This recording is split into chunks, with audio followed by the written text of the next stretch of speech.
الحمد لله حمدا كثيرا طيبا مباركا فيه. الصلاة والسلام على محمد رسول الله صلى الله عليه وسلم. قال تعالى في القرآن المجيد الفرقان الحميد: أعوذ بالله من الشيطان الرجيم. فويل للمصلين الذين هم عن صلاتهم ساهون الذين هم يراءون ويمنعون الماعون. صدق اللہ العظیم. محترم عزیز ساتھیوں، پیارے بھائیوں، جیسا کہ آج رمضان المبارک کا پہلا جمعہ ہے، بڑے ہی افسوس کے ساتھ ہمیں آج کا جمعہ گزارنا پڑ رہا ہے، کیونکہ ہماری اپنی زندگیوں میں اور آپ کی جس عمر کے بھی آپ ہیں، ہر ایک اپنی اپنی زندگیوں میں کبھی ایسا جمعہ نہیں دیکھا ہوگا مسجدوں میں رمضان کے بابرکت مہینے میں کہ بعض مسجدوں کو تالا، بعض مسجدوں میں صرف 5 افراد امام اور مؤذن سے مل کر کے نماز جمعہ ادا کی ہو. اتنی بری کیفیت، اتنا برا حال ہم نے اپنی زندگی میں، آپ نے اپنی زندگی میں کبھی نہیں دیکھا ہوگا. اللہ کرے کہ کبھی ایسا موقع نہ آئے، کبھی ہماری مسجدوں کا یہ حال نہ بنے. عزیز ساتھیوں، میں آپ حضرات کی خدمت میں اس وقت میں ایک اہم اور ضروری بات یہ عرض کرنا چاہتا ہوں کہ ہر عمل کے لیے ہماری نیتوں کا صاف ہونا اور صحیح اور درست ہونا ضروری ہے. جیسے نبی صلی اللہ علیہ وسلم نے فرمایا: انما الاعمال بالنیات. اعمال کا دار و مدار انسان کی نیت پہ ہوتا ہے. اسی لیے ہمارے بڑوں نے فرمایا کہ نیت میں خطرہ تو جھولی میں خطرہ. تو یعنی کہ آدمی کی نیت جیسی ہوگی ویسا ہی اسے اجر، ایسا ہی اسے بدلہ ملے گا. اسی لیے سب سے پہلے ہمیں اپنی نیت کو صاف اور عمدہ اور پاکیزہ رکھنا بے حد ضروری ہے. اب عزیز دوستو، ہمارے روزے کی قبولیت کے لیے بھی ہمیں اپنی نیت کو پاک و صاف رکھتے ہوئے ریاکاری اور رمضان میں ہونے والی عبادتوں میں ریاکاری کا شائبہ اپنے اندر پیدا ہونے کا ذرا برابر بھی موقع نہیں دینا. اپنے دلوں کو بالکل صاف رکھنا، نیتوں کو درست رکھنا، صرف اور صرف اللہ کی رضا اور اس کی خوشنودی کے لیے ہر عمل کرنا. اللہ کی رضا کے علاوہ کسی اور کو دکھانے یا کسی اور کو خوش کرنے یا کسی اور میں اپنے آپ کو نمازی یا دیندار یا قاری قرآن سمجھانے کے خیال سے ذرہ برابر بھی ہمارے دلوں میں خیال آیا اور ہم نے ایسا کیا تو ہم سے زیادہ جو ہے نہ کرنے والا بہتر ہے. یعنی ہم عمل کر کے بھی بیکار اور ضائع ہو جائیں گے، اور جس نے کوئی عمل نہیں کیا وہ اپنی جگہ بہتر رہے گا. اسی لیے میرے معزز ساتھیوں، اللہ کا واسطہ، اللہ سے ڈریے، اللہ سے خوف کھائیے، اپنی نیتوں کو درست رکھیے. نیت کی اصلاح بے حد ضروری ہے. نیت اگر خراب رہی تو پھر ہمارے بڑے بڑے اعمال ضائع ہو جائیں گے. جیسے نبی صلی اللہ علیہ وسلم نے فرمایا، اگر کسی کی نیت درست اور صحیح اور پاک ہے اور اس نے اللہ کی راہ میں کھجور برابر چھوٹا سا عمل خیر کیا تو اللہ اپنے دست قدرت میں اسے رکھ کر کے، ایک روایت میں جو ہے اللہ کے نبی علیہ السلام نے یوں فرمایا، آپ کے فرمان کا مفہوم ہے کہ کسی نے کھجور کی گٹلی کو بھی اللہ کی راہ میں، یا کھجور کو کسی نے اللہ کی راہ میں، اللہ کی رضا کے لیے، اللہ کی خوشنودی کے لیے کھجور بھی اگر اس نے خیرات کی تو اللہ اپنے دست قدرت میں رکھ کر کے اسے اتنا بڑا بنائیں گے جتنا کہ احد پہاڑ برابر ہے. اگر کسی نے بری نیت یعنی کہ دکھاوا اور شہرت یا دنیاوی لوگوں کے نام و نہاد کے خیال سے، شہرت کے خیال سے اگر کسی نے کوئی بڑا سے بڑا عمل بھی کیا، اللہ کے ہاں اسے کھجور گٹلی برابر بھی اجر نہیں ملے گا.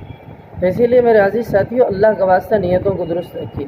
اور ایک اہم اور ضروری خبر میں اس وقت میں اس موقع پر آپ کو دینا یہ چاہتا ہوں کہ آنے والے 3 مئی کے بعد شاید لاک ڈاؤن کے معاملے میں کچھ سہولتیں مہیا ہوں. ایسے وقت میں ہم لوگوں کو جو ہے یہ چاہیے کہ ہم لوگ اپنے اعمال اور اپنے رمضان کے اعمال کی حفاظت کا خیال کر کے بیکار اور بیہودہ جو ہے بازاروں میں جانا اور بازاروں میں چلنا پھرنا، شاپنگ وغیرہ کے بہانے سے، اور شاپنگ نہ کرنا بھی ہو تو خواہ ایسے ہی روڈوں پہ گھومنے کے بہانے سے ہم لوگوں کو ہرگز باہر نہیں نکلنا چاہیے. میں خصوصاً گھر کے مردوں کے ساتھ اپنی بہنوں کو بھی اور اپنی بچیوں کو بھی، اپنی ماں بہنوں کو بھی یہ درخواست کرتا ہوں، اللہ کے واسطے آپ اس مبارک رمضان میں گھر سے باہر نکلنے کا موقع نہ بنائیں، ایسا موقع نہ دیں۔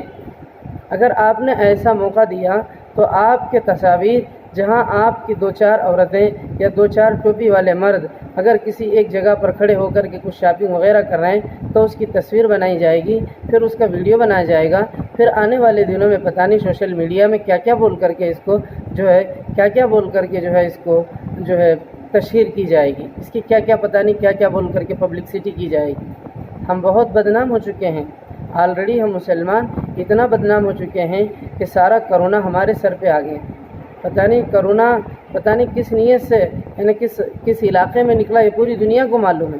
خود چائنا نے اسے ایکسیپٹ کیا کہ ہمارے علاقے میں نکلا، پوری دنیا نے، اور WHO والوں نے بھی اس کو اقرار کر لیا کہ یہ جو ہے چائنا سے نکلا ہوا زہریلا وائرس ہے۔ مگر افسوس کہ ہندوستان اور بھارت کی میڈیا نے تو اسے مسلمانوں کے سروں پہ تھوپ دیا۔ یہ افسوس کی بات ہے۔ مگر دوستو عزیزو، اس میں ہم لوگوں کی بھی کچھ خامیاں ہیں، آئندہ اس کا موقع ہمیں نہیں دینا چاہیے۔ ہم لوگوں کو احتیاط برتنا بہت ضروری ہے۔ ہم بھارت واسیوں کے سامنے اور ساری دنیا کے سامنے ہماری الیکٹرانک اور پرنٹ میڈیا نے ہمیں بہت بدنام کر دیا۔ اب ایسی صورت میں ہم لوگوں کو چاہیے کہ ہم جو ہے گھروں سے باہر ہرگز نہ نکلیں، اپنے گھروں میں سکون سے رہیں اور اپنی طبیعتوں کا بھرپور خیال رکھیں۔ اور ایک بات یہاں پر، ایک تو یہ کہ آپ کے باہر نکلنے کی وجہ سے آپ کے فوٹوز اور آپ کے ویڈیوز وغیرہ جو ہے سوشل میڈیا میں گردش کریں گے اور آپ کی بدنامی کا اور سارا اسلام بدنام ہونے کا سبب اور ذریعہ بنے گا۔ اور اس کے علاوہ دیکھیے، آپ رمضان کے شاپنگ کے بہانے سے آپ کے پاس جو کچھ بچے کچے پیسے ہیں، یا آپ نے قرض ورض لا کر کے اگر کوئی پیسہ آپ نے جو ہے فضول خرچی میں، فضول شاپنگ میں اگر خرچ کر دیا، آنے والے دن کیسے ہوں گے یہ معلوم نہیں ہے۔ آنے والے دنوں کا حال اللہ کو معلوم ہے۔ یہ بیماری دن بدن بڑھتے چلے جا رہی ہے۔ اب دیکھو، آج سے 1 مہینہ پہلے پورے بھارت کے اندر 1500، 2000 اور 2500 کے قریب تھے بیمار پازیٹیو کیسز۔ اب جو ہے 32,000 تک اس کی جو ہے بڑھوتری ہو چکی ہے۔ اب آنے والے دنوں میں اور کیا حال ہوگا یہ اللہ کو معلوم ہے۔